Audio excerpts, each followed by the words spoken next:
अस्सलाम वालेकुम, मैं हूं मैर कदीर, आपका फिटनेस मेंटर। आज मैं बात करूंगा टीनेजर्स की ग्रोथ और डेवलपमेंट के ऊपर कि ये ग्रोथ जो है ये किस तरीके से होती है, क्या क्या एलिमेंट इसके अंदर शामिल होती है और हमें खुराक किस तरीके की चाहिए।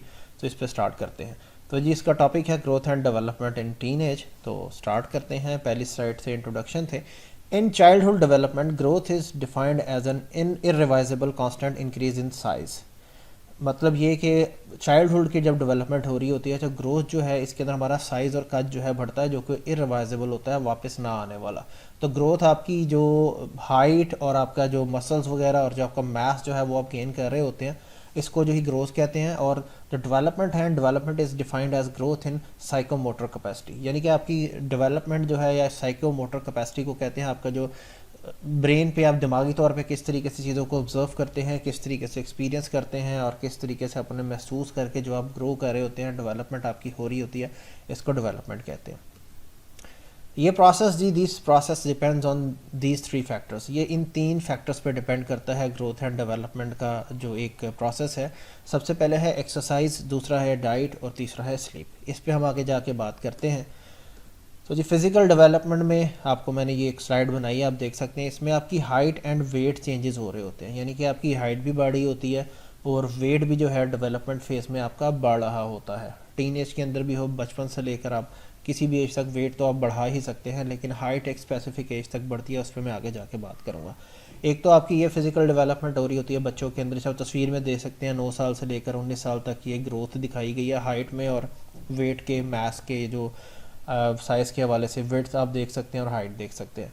इसके अलावा बायोलॉजिकल करेक्टरिस्टिक्स, ये भी एक फ़िज़िकल डेवलपमेंट का पार्ट है, जिसमें आपके जो है वॉइस चेंज बच्चों में हो जाती है और बाल आ जाते हैं, बियर्ड आ जाती है। तो इस पे आगे जाके बात करते हैं। ये दो तरह की डेवलपमेंट हो रही होती है। और तीसरी कंटिन्यूड ब्रेन डेवलपमेंट, जो ब्रेन की डेवलपमेंट का जो एक प्रोसेस है वो चलता रहता है 20 से 21 साल की उम्र तक, ये भी चलता रहता है, ब्रेन आपका डेवलप होता रहता है। अब इसमें फिज़िकल डेवलपमेंट में rapid gain is height and weight. एक जो बच्चा है अपनी एक साल में तकरीबन 4.1 से 3.5 इंचज़ तक जो है उसका कद जो है वो बढ़ता है। और इसके अलावा बॉयज़ में जो है मसल्स गेन जो है वो होते हैं, मसल्स गेनिंग का प्रोसेस भी टीनेज में स्टार्ट हो जाता है। ये जो प्रेजेंटेशन है जी ये मैंने बॉयज़ के लिए बनाई है। तो बॉयज़ के अंदर क्या क्या इस पर चेंजेस आते हैं वो सारी डिस्कस होगी। तो जी नेक्स्ट है बायोलॉजिकल करेक्टरिस्टिक्स। इसमें वॉइस चेंज होना शुरू होती है लड़कों की, अंडर आर्म हेयर जो है वो आना शुरू हो जाते हैं, facial growth for boys, hair growth, बालों में, मुंह पे जो है वो बाल आ जाते हैं। इसके अलावा increased production of oil, sweat glands and acne. Oil जो है वो फेस पे आने लग जाता है, जो स्वेट ग्लैंड्स जो हैं, जो पोर्स होते हैं वो डेवलप होना शुरू हो जाते हैं, जो मसाम जिन्हें बोलते हैं, और जो है एक्नी दाने वगैरह निकलने लग जाती हैं। कंटिन्यूड ब्रेन डेवलपमेंट जैसे मैंने बताया था लेट एडोलेसेंस यानी कि 20-21 साल तक जो है वो चलता रहता है। ये कम्प्लीटली डेवलप नहीं होता है। ये इमोशनली, फिजिकली और मेंटल एबिलिटीज़ जो है ये भी इनकम्प्लीट होती हैं। ये with the passage of time जो है ये बच्चे में जो है ये ग्रो होती रहती हैं। डेवलपमेंट का प्रोसेस ब्रेन का चलता रहता है। अब जो मोस्ट इंपॉर्टेंट चीज़ है जी हाइट कैसे इंक्रीज़ की जाए, इस पर मैंने पहले भी एक वीडियो बनाई हुई है, आप वो भी जाके देख सकते हैं मेरी प्रीवियस वीडियोज़ के अंदर। सबसे पहले जो है जेनेटिक्स, कि ये डिपेंड करता है आपके जेनेटिक्स के ऊपर, कि अगर आपके पेरेंट्स में कोई एक एवरेज साइज़ है तो आपका भी एवरेज साइज़ होगा। अगर कम हाइट है तो कम होगी, अगर ज़्यादा है तो ज़्यादा होगी। ये नहीं होगा कि उनका हाइट जो है वो कम है और आपकी हाइट बहुत ज़्यादा लंबी हो जाए, ये पॉसिबल नहीं होता। जेनेटिक्स पे डिपेंड करता है। यूरोप में देखें लोगों की जो है वो हाइट डिफरेंट है, इधर एशिया में, मलेशिया में, फ़िलिपीन में डिफरेंट है, बांग्लादेश में डिफरेंट है, पाकिस्तान में डिफरेंट है। तो इस रीजन में हमारी जो है वो हाइट जो है वो डिफरेंट है। तो जेनेटिक्स जो है ये इसके ऊपर बहुत ज़्यादा डिपेंड करता है। हाइट जो है 18 से 20 साल की उम्र तक जो है वो बढ़ना रुक जाती है। 18 से 20 साल तक जो है वो हाइट हमारी बढ़ती है। उसके बाद बहुत ही कम सिनेरियो में होता है कि आपकी हाइट बढ़ती है। वो इस वजह से होता है कि ये ऑसिफिकेशन का प्रोसेस होता है। ऑसिफिकेशन का मतलब ये है कि आपकी हड्डियों के अंदर जो ग्रोथ प्लेट है उनकी डेवलपमेंट का प्रोसेस जो है वो स्टार्ट हुआ होता है और ये 20-21 साल तक जाता है। ये अगर आप ये पिक्चर में आप देख सकते हैं कि एक ऑसिफिकेशन का प्रोसेस आपको दिखाया गया है कि कैसे जो है वो ग्रोथ प्लेट जो है वो बढ़ती हैं और एक टाइम पे जाके अगर आप लास्ट स्लाइड पे देखें यहाँ पे तो ये प्लेट जो है ये एंड हो जाती हैं और ग्रोथ होना रुक जाती है। तो ये लो एक लिम्ब की जो है ये आप ये देख सकते हैं किस तरीके से इसमें डेवलपमेंट का प्रोसेस दिखाया गया। तो आपने आसान ज़ुबान में आपने ये जहन में रखना है कि जो ग्रोथ प्लेट्स होती हैं ना आपकी हाइट बढ़ाने के लिए वो 18 से 20 साल तक जो है वो बढ़ती हैं, उसके बाद जो है वो नहीं बढ़ती। इसके अलावा जी आपको हाइट इंक्रीज़ करने के लिए कुछ आपने जो एक्सरसाइजेस करनी है वो मैंने स्लाइड में बताई है। आप स्किपिंग कर सकते हैं, बास्केटबॉल खेल सकते हैं, स्विमिंग कर सकते हैं, रनिंग कर सकते हैं, या कोई भी एक्टिविटी क्रिकेट, हॉकी या फुटबॉल जो है वो खेल सकते हैं। आप जितना अपनी हड्डियों पे जोर डालेंगे उतना ज़्यादा जो है आपकी ग्रोथ के चांसेस जो हैं वो ज़्यादा हो जाएंगे। सेम लाइक कि जैसे हम एक्सरसाइज करते हैं, किसी स्पेसिफिक पार्ट की एक्सरसाइज करते हैं तो हमारे जो मसल जो है वो ग्रो कर जाते हैं। इसी तरीके से जितना ज़्यादा आप हड्डियों पे जोर डालेंगे उतना ज़्यादा जो है आपका जो है हड्डियों की ग्रोथ जो है वो बढ़ जाएगी। स्किपिंग बहुत अच्छी होती है, ये ग्रेविटेशनल इम्पैक्ट पड़ता है इसमें भी, बास्केटबॉल में भी पड़ता है, स्विमिंग में भी है। बाकी रनिंग की कोई भी एक्टिविटी है आप ज़रूर कीजिए और अपने बच्चों पे ख़ुसूसी तवज्जो दें कि 18 से 20 साल से पहले पहले आपने उन्हें ये गेम्स खिलानी है ताकि उनकी हाइट जो है वो इंक्रीज़ हो सके। नेक्स्ट है जी, आपने उनकी खुराक में प्रोटीन का इंटेक जो है वो ज़्यादा कर देना है। प्रोटीन का इंटेक आपने इसलिए ज़्यादा करना है कि ये भी डेवलपमेंट में बहुत ज़्यादा इसका अहम किरदार है प्रोटीन का। और जब हम प्रोटीन से रिच डाइट लेते हैं तो हमारे बॉडी में एक थर्मिक इंडेक्स ऑफ फूड होता है, यानी कि जब हम प्रोटीन ज़्यादा से ज़्यादा लेंगे और वो हमारी बॉडी का जो निज़ाम है, मेटाबॉलिज्म जो है वो वर्क कर रहा होगा, काम कर रहा होगा, तो उसमें ऐसे होगा कि उसको प्रोसेस करने के लिए ज़्यादा से ज़्यादा कैलोरीज रिक्वायर्ड होंगी। इसको थर्मिक इंडेक्स ऑफ फूड कहते हैं। तो जितना ज़्यादा थर्मिक इंडेक्स ऑफ फूड होगा, जितनी ज़्यादा कैलोरीज जो है वो इस्तेमाल हो रही होंगी, उतना ज़्यादा जो है अच्छे तरीके से जी आपका मेटाबॉलिज्म काम करेगा और जो आपके जो बच्चे को जो है वो जो है उसकी ग्रोथ में इंपॉर्टेंट जो है ये रोल अदा करेगा। नेक्स्ट है जी प्रॉपर स्लीप आपको, जिससे पहले मैं बता चुका हूँ कि हमारी रिकवरी के लिए बहुत ज़रूरी है। जब हम सोते हैं तो जब सोने के साथ साथ ये होता है कि हमारे जिस्म में जो ग्रोथ हार्मोन जो है वो अच्छे तरीके से काम करते हैं, ग्रो करते हैं। इसके अलावा हमारी बॉडी जो है सारे दिन के वेयर एंड टेयर के बाद जो है उसको एक रिकवरी चाहिए होती है। तो जब हम सोते हैं तो वो रिकवरी प्रोसेस जो है वो स्टार्ट हो जाता है और सिर्फ हाइट में ही, इसका ग्रोथ में ही नहीं इसका जो है वो फंक्शन होता। इसके अलावा आपका बच्चा स्कूल में भी बड़े अच्छे तरीके से परफॉर्म कर सकता है, आप बच्चे का फोकस अच्छा हो सकता है, कंसंट्रेशन अच्छा हो सकता है। और जब वो ऑब्वियसली जब अच्छी नींद लेके जब वो सुबह जाएगा तो मेंटली वो फ्रेश होगा और अच्छे तरीके से जो है वो बाकी के अमूर सर अंजाम दे सकेगा। तो ये आपने जी ज़रूर ज़हन में रखना कि हाइट बढ़ाने के लिए ये वाली चीज़ें बहुत ज़रूरी हैं। नेक्स्ट पार्ट है जी स्ट्रेचिंग करने से भी जो है आपका जो वेट है, जो हाइट है वो इंक्रीज़ हो जाती है।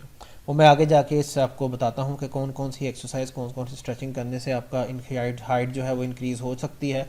हाइट इंक्रीज़ जैसा मैंने बताया कि 20-21 के बाद भी अगर किसी ने हाइट इंक्रीज़ करनी है तो माइनर सी जो है वो हाइट जो है वो इंक्रीज़ हो सकती है, वो स्ट्रेचिंग के थ्रू जो है वो हो सकती है। मैं आगे जाके बताता हूँ। नॉर्मली ऐसे होता है जी, आप देखते हैं कि लटकने के लिए लोग समझते हैं कि लटकने से जो है उनकी हाइट जो है वो इंक्रीज़ हो जाएगी। ऐसे नहीं होता। लटकना वैसे बहुत अच्छी बात है। अब बाकी के जो पोर्शंस हैं, बाकी के जिस्म की जो स्ट्रेचिंग करने के लिए, एक्सरसाइज करने के लिए आप you can do any kind of hanging activity, लेकिन इसके लिए आपको लटकने के लिए, हाइट के लिए आपको लटकना ज़रूरी नहीं है। इस तरह मैंने पहले भी बताया था कि जब एक जो बंदर होता है अगर आप उसको देखें तो लटक लटक के उसके बाजू लंबे हो जाते हैं। तो आपने भी जी हाइट बढ़ाने के लिए लटकने का इस्तेमाल नहीं करना।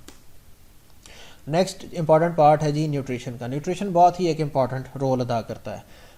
इस एज के अंदर जब बच्चा टीन एज में जैसे ही दाखिल होता है तो उसकी न्यूट्रिशनल रिक्वायरमेंट जो है वो इंक्रीज़ हो जाती हैं और सारी उम्र में सबसे ज़्यादा कैलोरीज और प्रोटीन की रिक्वायरमेंट इस एज में बच्चे को होती है और किसी भी उम्र में नहीं होती। ये टीन एज में, एडोलेसेंस की जिसको एज को कहते हैं, तो इसके अंदर बच्चे के अंदर सबसे ज़्यादा जो है वो प्रोटीन की और कैलोरी की रिक्वायरमेंट होती है। नेक्स्ट स्लाइड में मैं आपको बताऊंगा भी। और इसके अलावा जो है हमारे जिस्म में मिनरल्स, कैल्शियम, आयरन और जिंक के लिए भी, हमारी स्केलेटन के लिए, बोन टिश्यूज़ के लिए, हमारे जिस्म में बाकी के जो फंक्शंस परफॉर्म करने के लिए, मसल डेवलपमेंट के लिए, ग्रोथ के लिए, माइंड के लिए, हर चीज़ जो है, ब्रेन के लिए, हर चीज़ में ये ज़रूरी होता है। तो इन चीज़ों की भी जो है वो डिमांड जो है वो बॉडी में बढ़ जाती है। तो इसलिए वजह से आपने न्यूट्रिशन पर जो है वो ख़ास ध्यान देना है। न्यूट्रिशनल रिक्वायरमेंट, सबसे पहले जी कैलोरीज है। कैलोरीज की बात कर लेते हैं। The average teenage boy can get 2800 calories पर डे। एक जो एवरेज जो टीनेजर होता है उसकी 2800 कैलोरीज की रिक्वायरमेंट होती है एक दिन की। जिस तरह मैंने बताया कि पूरी उम्र के अंदर जो फेज से गुजरा होता है सबसे ज़्यादा टीन एज में कैलोरीज की ज़रूरत होती है। इसके अलावा जी ग्रेन्स बच्चों ने लेने हैं। All teens should aim to get at least half of their grains from whole grain products. तो आपने दालें वगैरह से अपना ज़्यादा से ज़्यादा जो है आपने कोशिश करनी है कि दालों से आपने अपनी ग्रेन्स का इंटेक करना है। आप कोई भी जो है वो दालें खा सकते हैं ताकि आपकी डेवलपमेंट जो है, न्यूट्रिशनल रिक्वायरमेंट जो है वो पूरी हो। नेक्स्ट है जी all teenage boys who are above 13 should get 6.5 ounce of protein per day. एक आउंस के अंदर तकरीबन 28.32 ग्राम प्रोटीन होता है। तो अगर आप 6 आउंस को लें तो ये तकरीबन जो है 184 ग्राम बन जाते हैं। तो एक बच्चे को अपनी टीन एज में 184 ग्राम के करीब प्रोटीन लेगा तो उसकी ग्रोथ एंड डेवलपमेंट का प्रोसेस बहुत अच्छे तरीके से ऑप्टिमल लेवल पे जो है वो होगा। All teenager should get 3 cups of dairy each day. कोई भी टीनेजर है तो आपने कोशिश करनी है कि बच्चों को डेयरी प्रोडक्ट्स के 3 कप आपने लाजमी देने हैं। वो दूध की शक्ल में हो सकता है, दही की शक्ल में हो सकता है, मक्खन की शक्ल में हो सकता है, देसी घी की शक्ल में हो सकता है। आपने ज़्यादा से ज़्यादा उनको डेयरी की प्रोडक्ट के ऊपर आपने इनक्रेज करना है ताकि जो है वो अच्छे तरीके से उनकी ग्रोथ और डेवलपमेंट हो। एक्सरसाइज एंड एक्टिविटी की बात करते हैं जी, तीसरा इसका फैक्टर है should participate in sports with in the school. School के अंदर बच्चे जो है ज़रूर स्पोर्ट्स में पार्टिसिपेट करें। इसके अलावा जी आप the practice for sports and games contribute significantly with growth and development. तो ऑब्वियसली जी जब आप कोई भी गेम में बच्चा जब हिस्सा लेगा तो उसकी ग्रोथ एंड डेवलपमेंट बढ़ेगी और तो ये स्पोर्ट्स की वजह से उसकी एजुकेशन में भी वो बेहतर परफॉर्म कर सकेगा और उसकी हेल्थ भी जो है वो बेहतर होगी। The activities provide exercise for growing muscles. Growing muscle के लिए जी बहुत अच्छी है। इंटरेक्शन विद पीयर्स, अपने जो सबॉर्डिनेट्स हैं, साथी हैं, उनके साथ इंटरेक्शन करने के लिए बहुत ज़रूरी है।